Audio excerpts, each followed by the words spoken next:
Hello friends, मी भावना भूतल स्वागत करते तुमचं माझ्या चॅनलमध्ये, ज्याचं नाव आहे लव नॉवेल स्टुडिओ. चला तर मग स्टोरीला सुरुवात करूया. पण त्याआधी चॅनलला सबस्क्राईब केलं नसेल तर सबस्क्राईब करा आणि बेल आयकॉनवरती क्लिक करा. ताल भाग 9. अंजली हातात ड्रेस पकडत एका आरशासमोर उभी राहिली. स्वतःसमोर ड्रेस धरत अर्णवने त्याच्या पसंतीने निवड केलेल्या ड्रेसमध्ये आपण कसे दिसत आहोत हे ती पाहू लागली. अबोली रंगाचा ड्रेस तिच्यावर खरंच छान दिसत होता. तोच त्याचं लक्ष आरशात दिसणाऱ्या संग्रामच्या प्रतिबिंबाकडे गेलं. त्याला बघून तिने लगेच स्वतःची मान मागे वळवली आणि समोरील दृश्य बघून तिच्या हृदयाची धडधड चांगलीच वाढली. आता पुढे संग्राम त्याच दुकानात होता आणि ते सुद्धा त्या स्कार्फवाल्या मुलीसोबत. तिच्यासाठी त्याने सफेद रंगाचं टी शर्ट घेतलं होतं, जे तो तिच्या खांद्यावर धरत तिला आरशात बघायला सांगत होता. घ्यायचं?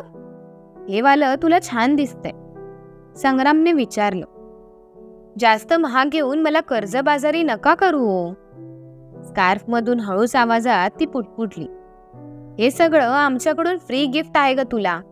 जेवढी सुंदर ऍक्टिंग तेवढी शॉपिंग जास्त. फक्त तिलाच ऐकू जाईल इतक्या हळू आवाजात तो पुटपुटला. अंजली या आरशात दिसणारं त्याचं ते प्रतिबिंब बघतच राहिली.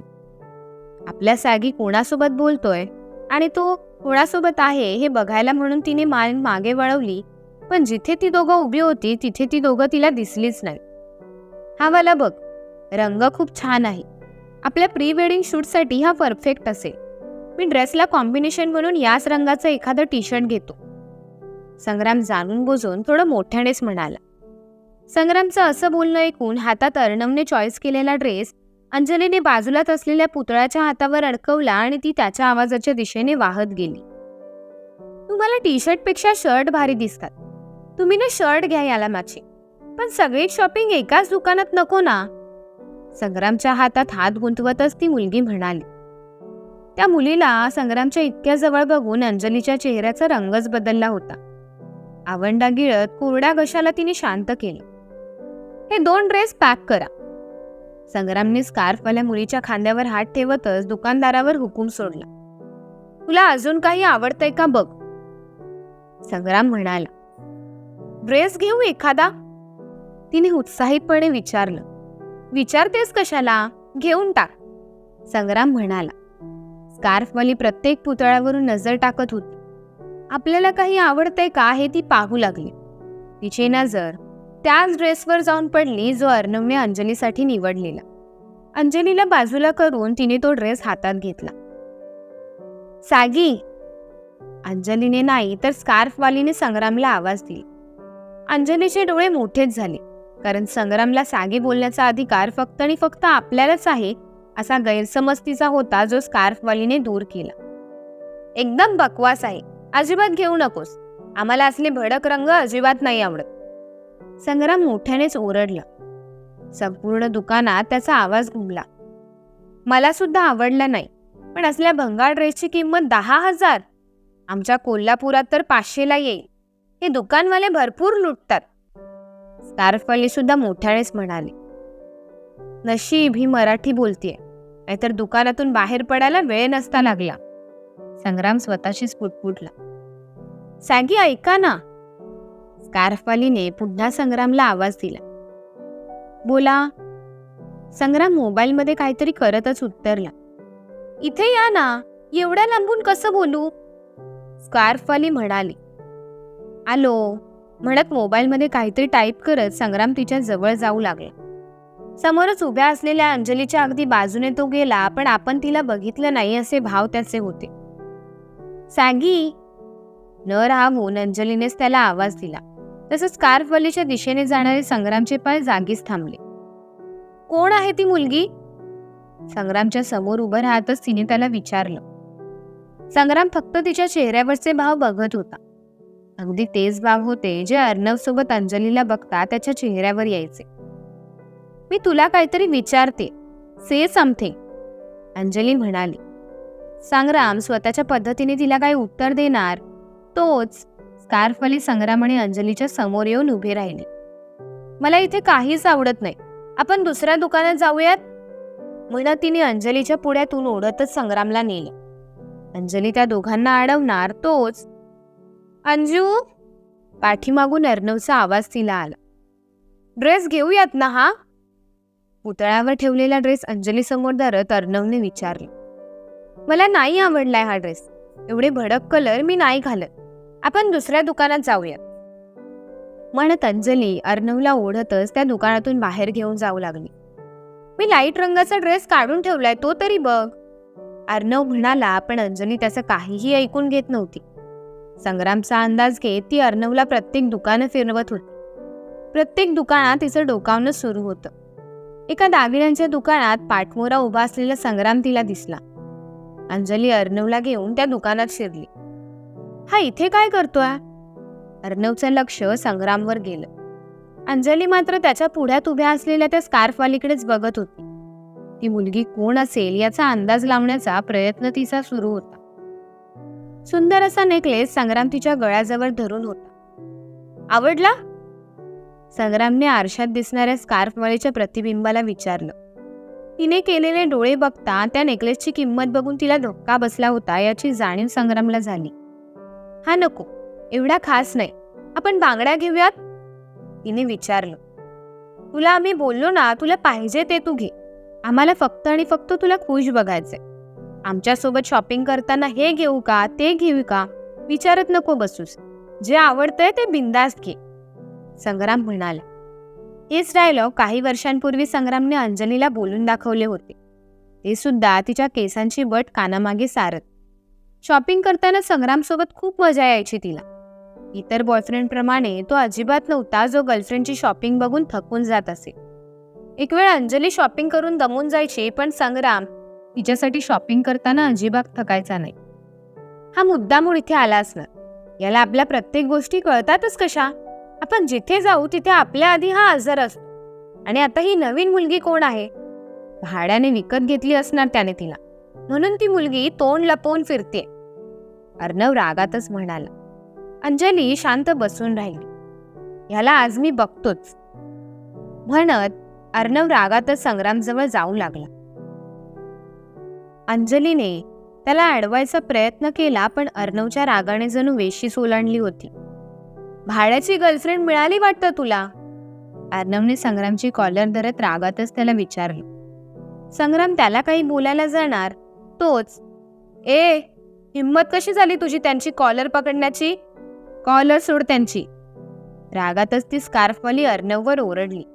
तिचा आवाज आणि तिच्या नजरेतील राग म्हणजे एकदम कोल्हापुरी ठसकाच होता, जो बघून अर्णवसोबत संग्रामचे सुद्धा डोळे मोठे झाले होते. आजूबाजूला गर्दी जमली. असं बघतोयस काय? कॉलर सोडतोयस की नाही? तिने जणू त्याच्यावर डरकाळीच फोडली. अर्णवने अंजलीकडे पाहिलं. कोण आहेस ग तू? अंजलीने सुद्धा रागातच तिला विचारलं. माझी ओळख मी माझ्या ओळखीच्याच लोकांना करून देते, तुझ्यासारख्या अनोळखी लोकांना नाही. याने जर आता माझ्या होणाऱ्या नवऱ्याची कॉलर नाही ना सोडली, मग बघच मी काय करते ते. स्कार्फवालीने अंजलीला धमकावलं. काय करणार तू? अर्णवने विचारलं. मी फक्त माझ्या नवऱ्याला ऑर्डर देणार.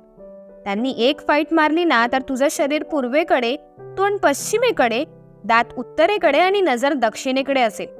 एवढं लक्षात ठेवून माझ्यासोबत पंगा घे. काव्यांजली सरदेसाई नाव आहे माझं, आत्ताच सांगते, कारण नंतर तुझ्या गाल्यावर पंच मिळाला ना की डायरेक्ट तुझी कानपूर लाईन बंद होईल. मेंदू सुद्धा हलेल आणि देवाची कृपा तुझ्यावर नसली तर तू वेडा सुद्धा होशील. स्कार्फवालीने असं म्हणतात संग्रामला हसू येऊ लागलं. तुला असं वाटत नाही का की तू जास्त बोलतेस? अंजलीने विचारलं. तुला असं वाटत नाही का तुझं हे सॅम्पल माझ्या नवऱ्याची कॉलर धरून जास्तच शहाणपणा करतोय आणि तू त्याची बाजू घेऊन जास्तच मोठेपणा करतेस? म्हणजे जास्तीच्या गोष्टी तुम्ही केलेल्या चालतात आणि मी केली की खटकते. हे जरा जास्तच होतंय राव. स्कार्फवालीने अंजलीच्या तोडीस उत्तर दिलं. सॅगी, हू इज शी? मॅनर्स सुद्धा नाही तिला बोलायचे आणि तू असल्या मुलीसोबत फिरतोयस. फुल टू गावठी पॅटर्न. अंजली काव्याला डिवचतच म्हणाली. Excuse me, stop to calling me गावठी pattern. Look at yourself first and then tease others. काव्याने साफेकळी अंजलीच्या नजरेसमोर रोखून धरतच म्हटलं, तू आमची कॉलर सोडतोय की आम्ही तुझा हात तोडू? संग्रामने अर्णवला विचारलं. अर्णव, लीव्ह हिम. अंजली अर्णवच्या हातून संग्रामची कॉलर सोडवतच म्हणाली आणि अर्णवला ओढतच तिथून घेऊन जाऊ लागली. अंजू. संग्रामने अंजलीला आवाज दिला तसं अंजलीने मागे वळून त्याच्याकडे पाहिलं. तुझ्या डायव्होर्स पेपर सिग्नेचर करून झाल्या असतील तर आम्हाला पाठव, आम्ही पण त्यावर सिग्नेचर करतो. आम्हाला लवकरात लवकर लग्न करायचे. काव्यांजलीच्या खांद्यावर हात टाकतच संग्राम म्हणाला, send the divorce papers early. बुटांची टिचकी वाजवतच काव्याने अंजलीला म्हटलं. तिचा तो ॲटिट्यूड बघून अंजली आता रागाने पेटून उठली होती. अर्णवचा हात सोडत ती काव्याला मारायला तिच्या जाणार तोच अर्णवने तिला अडवलं आणि त्या दुकानातून घेऊन बाहेर गेला. संग्राम हाताची घडी घालून एका संशयी नजरेने काव्याकडे बघत होता. तुमच्या गर्लफ्रेंडला दम दिला म्हणून रागवले काय? घाबरतच तिने संग्रामला प्रश्न केला. गर्लफ्रेंड नाही, ती बायको आहे आमची. तिला दम दिला म्हणून आम्ही असं रागात नाही बघत आहे. ज्या गोष्टी आम्ही तुला करायला नाही सांगितलेल्या त्या तू केल्यास म्हणून आम्ही तुझ्याकडे बघतोय. संग्राम म्हणाला, ऍक्टिंग मध्ये मी जास्तच घुसली की असं होतं. रियालिटी आणि ऍक्टिंग यातला फरकच नाही ना कळत मला. मी सेम असाच रोल कॉलेजमध्ये केलेला आणि त्यावेळेला तुमच्या जागी अजित होता आणि अंजलीच्या जागी अजितची एक्स होती जी अजितला फसवून दुसऱ्यासोबत लग्न करते आणि मी अजितच्या नवीन गर्लफ्रेंडचा रोल केलेला. सीन पण तोच, सिच्युएशन पण तीच, फक्त इथे माझा अजित नाही तुम्ही आहे. पण मी तुम्हालाच अजित समजले आणि मग ते सगळे पाठ केलेले डायलॉग इथे बोलून गेले. म्हणूनच मगाशी मी ऍक्टिंग करायला नाही बोलत होती. इतर नाटकाच्या वेळेस अजितची कॉलर पकडली होती म्हणून मण्याला जाम धुतलं होतं.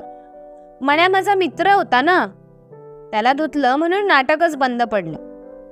त्या नाटकानंतर आता पहिल्यांदाच नाटक केलं मी. चूक झाली असेल तर सॉरी. हात कानाजवळ नेतच ती म्हणाली. अर्थातच कान स्कार्फच्या आत दडले होते तिचे. नंतर कोणी नाटकात घेतलं नाही का? संग्रामने मस्तीतच विचारलं.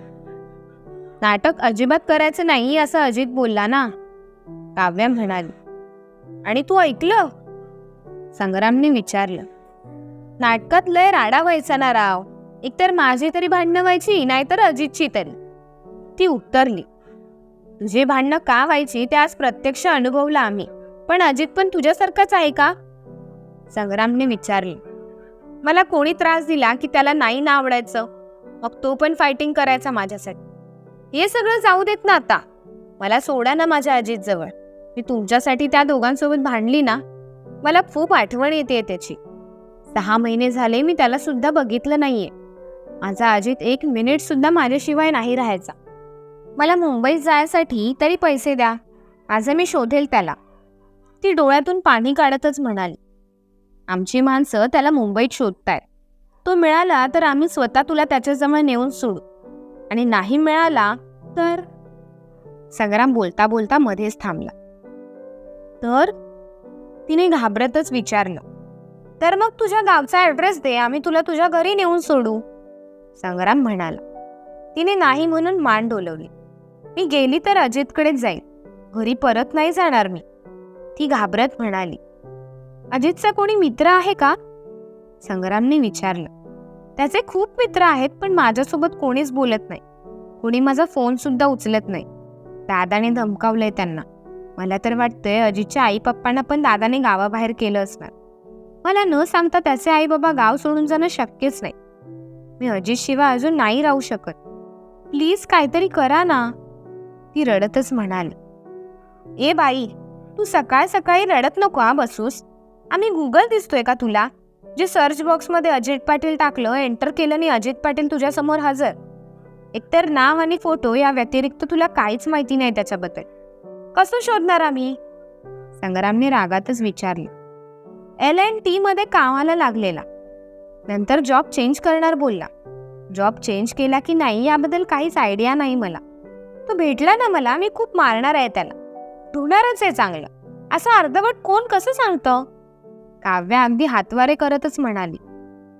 तू L&T मध्ये कामाला आहे हे सकाळी का नाही सांगितलं तू? संग्रामने विचारलं. तुम्ही आत्ता विचारलं ना? काव्या उत्तरली. चरण देते का तुझे आम्हाला? संग्रामने दोन्ही हात जोडतच तिच्या समोर धरले. मी लहान आहे तुमच्यापेक्षा, ती उत्तरली. तिचं उत्तर ऐकून संग्रामने सेडसारखंच डोक्यावर हात मारून घेतला आणि दुकानावर बाहेर पडला. दुकानाबाहेर विजय होताच गाडी घेऊन. संग्राम गाडीत येऊन बसला. मला एकटीला टाकून कुठे चालले? थांबा, म्हणत काव्या पळतच गाडीसमोर येऊन उभी राहिली. एक अंजली कमी होती जी ही काव्यांजली पाठवलीस, जिच्या नावात पण अंजूचा वारस. संग्राम आकाशात बघतच म्हणाला, साहेब. विजयने गंभीर सुरातच त्याला आवाज दिला. आता तू का रडत बोलतोयस? तुझ्यावर पण तिने हात फिरवला काय? संग्रामने रागातच विचारलं. काय झालं असेल विजयला?